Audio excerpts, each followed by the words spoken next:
نحمده ونصلي علی رسول الکریم. دې وخت کې مونږه زروبۍ په کلي کې چې کوم د مفتي پرویز رحمت الله علیه کلی دی پای کې موجود یو. د زروبۍ علماء کرامو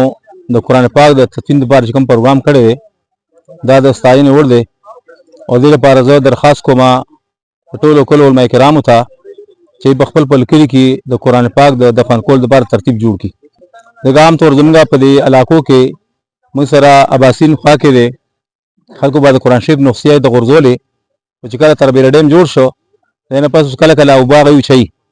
نو هغه نسخې بیا راوتې بیلو کې ځای په ځای په بوټو کې نښتې وي څاروي پرې پاسه ګرځېدل بنیان به پرې ګرځېدل نو ډېر زیات چې کوم دی د هغې بې ادبي به کېده. لہذا دا علماء کرامو زمونږ چې کوم دی د منشور تحفظ قرآن پاک کمیټي پاکستان چې د دې بانی مبانی هغه جناب فیض الرحمن محمدي صاحب دی او د دې مرکزي سرپرست اعلی چې کوم دی شیخ القرآن حدیث مولانا شیخ پیر حزب الله جان صاحب هغه د چارسدي هغه د دې سرپرستی د دې په نگرانۍ کې دا سویم کال دی چې الحمدلله مرګري ځای په ځای په کلو کې د تدوین چې کوم دی ترتیب کوي.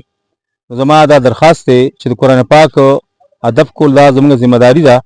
او چې کله هغه د استعمال قابل نه وي او هغه چې کوم دی پاڼې شوي وي بیا د دې سمبالولو هم چې کوم دی زموږ ستاسو ذمہ داري ده.